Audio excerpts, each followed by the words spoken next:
What is up, you sexy beasts? I'm in a very special gym today with a very special athlete. That man right there, Mr. Royce Dunne. Rocking the active eyewear, I see. I brought mine as well, mate. Yeah? Yes, matchy. Matchy.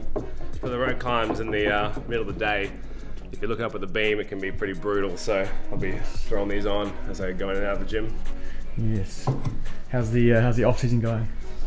Really well, actually. Got a little sick the other week, but I'd rather get sick now in the off season than when you're trying to train hard. So it's been good, just relaxing and got some off season like fun comps lined up to just keep the itch. But otherwise, just more family time, more just getting the body right for the next season. Yes. What's in the cards today?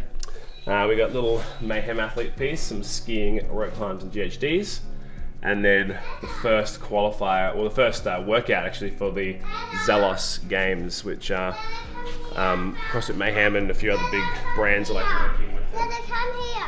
Hey. My crane's stuck in the ground because there's something stuck to it. It's metal. All right, I'll come and help you. In the garden, right? First one is Deadlifts and War Walks, as Rich said. Looks like they're here to stay. Looks like Mr. Dave Castro has made a point of keeping them in, so might as well train them and practice them and keep that movement sharp. War Walks, it's a bit of you. Is it a bit of me? It's a bit of you. But yeah, yes. The wrong bit. Yeah. The wrong bit of me. Yeah. Is it hard training with them around? No, not at all. But they're so good. They know when I'm working out, they kind of know to clear out, and they keep it fun. They keep it interesting. Yeah. Yes, my boy. That's a big foot right there. I'm going to change that to a 3, I think. Is that a new addition, the rope climb setup? Well, this one's been here for a little while. The whole setup. This rope's been here for a while, and that shorty rope is like maybe a week old. Yeah. This poor rope's already starting to cop it. CrossFit shoes just tear ropes apart, hey? Yeah. These are nice. Yeah, you can basically the legless for a bit and then throw in the old legs when you get high enough.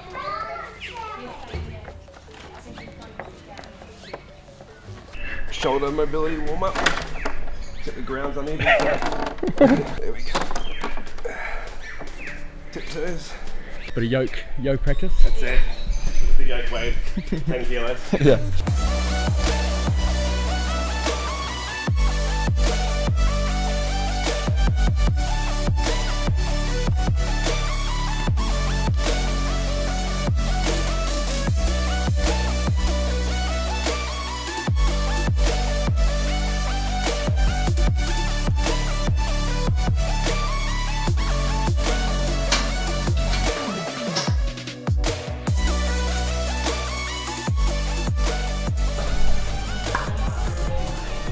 Like smell the rope. Like, yeah, I can smell it burning when you're going down. Yeah, it was hot. I was like, man. Why did you do that workout before the Zelos Games workout? Because I probably wouldn't feel like doing it afterwards. Yeah.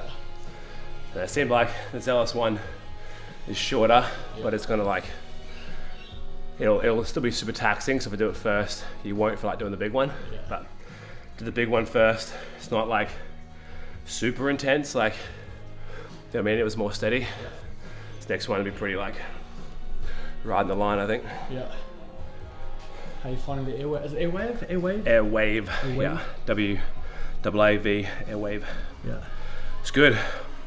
It's like when I'm a bit sick, like I'm still a bit phlegmy, and like certain movements, like the GHD, because you're like being squeezed on the way up. I started to gag on it a bit, like just having anything in my mouth, so I'd kind of stick it out for that. But then on the ski, on the rope climb, like on the rope climb when you clench your teeth and you're going really hard, it's good to have that in. Yeah. And on the ski, I just like stick my tongue into it and like think about my breathing and just try and like make it very aerobic. Yes. Take my mind off the skiing, and so I like it for that. I like it for the fact that apart from the stuff that like they've got a ton of research behind it, apart from the stuff that it actually does for you, I think it's the mental aspect of thinking about your breathing more. And the jaw clenching thing's a big one, like being able to bite on something rather than on your teeth. Yeah. When I forget to wear it, like at the gym sometimes, and I'll do like a snatch or something, I'll get like a sore jaw later. I realize because I'm clenching, but I've been so used to wearing this for a while that like I really notice that I'm like grinding my teeth. Thanks, Bubba. Oh, it's mine inside. It's my CBD oil from Heraflow. Thanks, Harry. Do you want me to open it? Yeah. Look. Daddy, eat your bean. My bean? Yeah, you eat red. I'll eat it later, okay? Guys, look at this precision. Precision when it comes to measuring. Yeah. The actual spirit level. Guys, we've got Australia's fittest toddler right here. Go, buddy.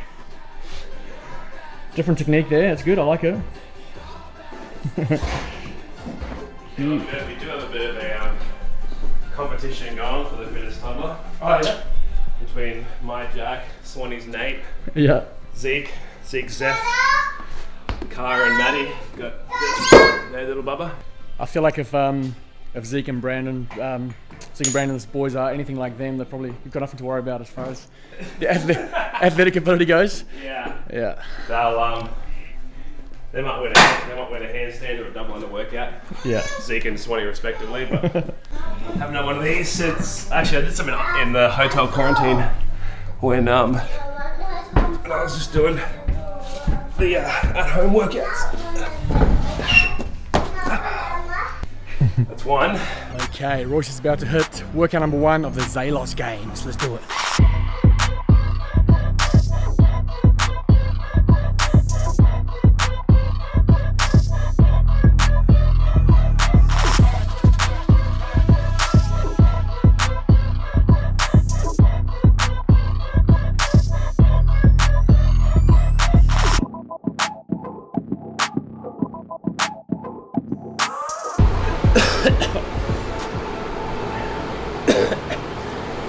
Dry mouth. I was a bit more like, there's gonna be ups and downs. Like I knew I wasn't yet at the level of being like nicely well-rounded, like a Medeiros, where like everything's gonna be a top 10 or top 15. Like I knew I was gonna have some crap finishes, but I knew I could take some top 4s, top 3s as well. So I was kind of not getting bummed out about it. But like, you know, Jay was in the same position I was in 18. Like I know he's like a veteran of the games, but unfortunately for him, it's been a couple of crap years of games, like online, like, oh, that's so gross. And like on the team is different because you have your team. Like that was his first, to my knowledge, his first time individually live. Yeah, it was. And you start to feel like you get a couple of crap finishes and you think like, I don't belong here. But it's like the order of the events, everything. Like some people start off thinking they're a hero and they just get folded mid weekend, and some people start off like thinking they're not fit and then they just get, you know, a great run. So it just depends on the order. But yeah, there's nothing quite like getting a good top 5 finish to be like, okay, I belong here. Yeah. Like, this is you know, where I should be. Yeah. How did you feel about your now you've had some time to reflect? Like, how do you feel about your overall performance of the games? Really, really good. Really, really good because in the events I did really well in, I feel like if I'd been in the top heat, I could have done even better or won them. And then in the events that I sucked in, I feel like it's a true representation this year of what I'm good and bad at. Whereas in 18, I had the event win in the total, which is like a real specialist event. But then the other events was like, I was doing bad in most events, mostly because just bad at my depth, or like the row had fried me because I didn't prepare properly for that marathon row. And kind of like, I had a lot of holes, I feel like, or at least my holes were more obvious. Whereas now I feel like, okay, obviously improve running and swimming is a big priority, because like, you know, you get a little bit better in those 2 events, you can jump 10 spots. If I can jump from like 35th in the swim to like 20th, that's like the equivalent of taking a 5th to a 1st, which is way harder to do. Yeah. So improve through those like holes, and then just keep training hard. Like last year, it was kind of a bit of a, I didn't really decide going individual until like the start of the year, and then I was still kind of 1 foot in, 1 foot out, like until the pro, when I really like had that moment of like, go commit. But I feel like I had not since 2018 had I trained like to be an individual and like And even then I wasn't trained to do well, I was just training to get there. So I feel like another year of actually training with the intent of like, I want to do top 10, I want to do top 5, is gonna make a big difference. And yeah, I just felt like I was hanging with the field in almost everything. Like there was like basically the run, the swim were the two ones that really sucked, like proper, like they need to be fixed.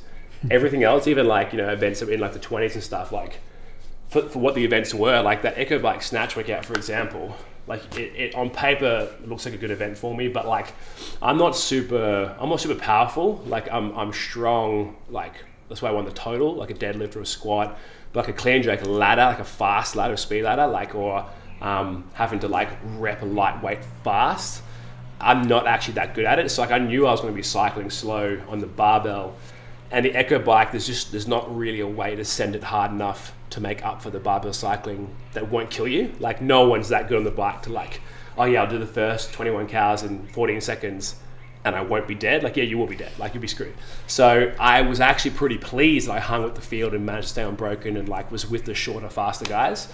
And so little things like that, I feel like and you know, the difference is between like a 26 and a 10th in those workouts are just seconds. Like the leaderboard looks bad, but being on the floor and seeing where your competitors are and seeing who wins the event and how far off the pace you are, it's actually more confidence inducing than you might think, because you're like, hang on, like that's not that far away. Like I could improve my finish to that kind of degree as well.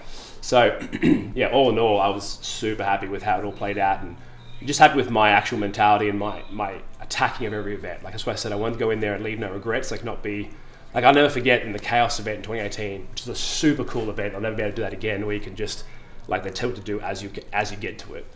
I was kind of just a bit of a wuss. Like I just didn't attack very hard. I was like waiting for the next thing, like, oh, I'll pace myself out. But then like you're just not even in the running anymore. Like you're not even close. Like I'll never forget, Khan sent it. He was like leading the half, and he got overtaken by a few guys towards the end as he fell off. But I remember thinking like, I wish I had Khan's balls to just like send it and like see what happens. Yeah. And he still finished well. He still was a top 10 to my knowledge, or a 12th worst case, something like that. So like I would have taken that over like 4th last, whatever I got.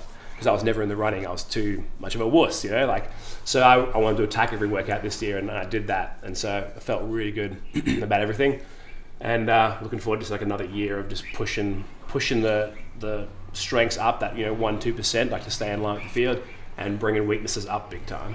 Yeah. Because, you know, where everyone gets better every year, right? But where they might get better in an event that I was doing well at already and catch me by a few spots, if I can push my weakness up by 20 spots, and people who are already good at that stuff can't improve that much. Like you can improve like a beginner improves at a faster rate than an expert, right? So yeah, you bring up those, like fill out the wheel a bit more, make it a bit more round, you'll get a better spot placing than, you know, guys who unfortunately are pretty rounded already and just trying to push everything up 1%. That's a much harder pursuit. That's why you see like newcomers can catch the field real quick, but not necessarily win. Yeah. Like Fraser held everyone off for years and years, but there's lots of new faces coming in every year. Guys who'd caught up in less time.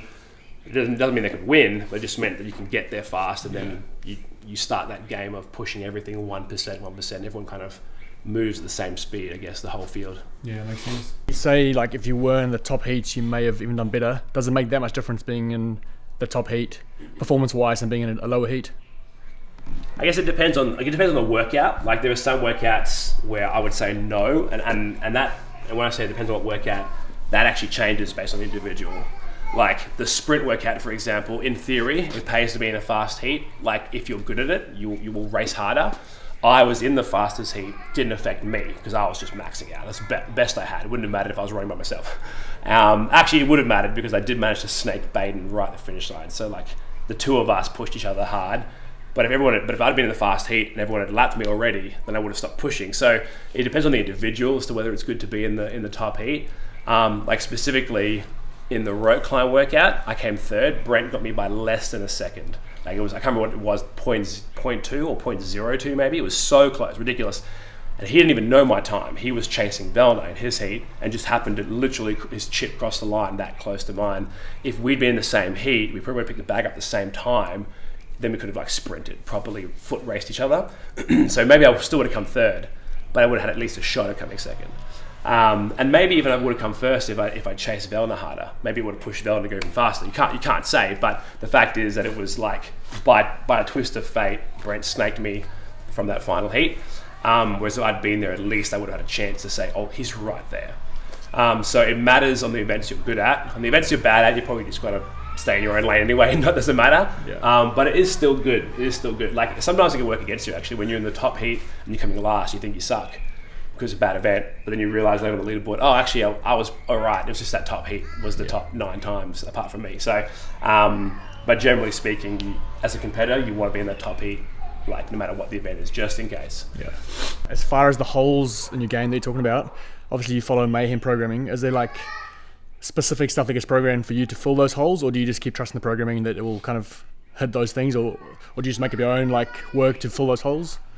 Yeah, the short answer is yes. Like definitely, if you're at a semi-final level and above, you can absolutely reach out to the coaching staff, and they'll make the time for you. Like Jake helped myself and Sam throughout the games, and you know, Sam, I know for a fact is got some aerobic running stuff programmed by Chris directly, Chris Hinshaw. So there's absolutely the avenue for that.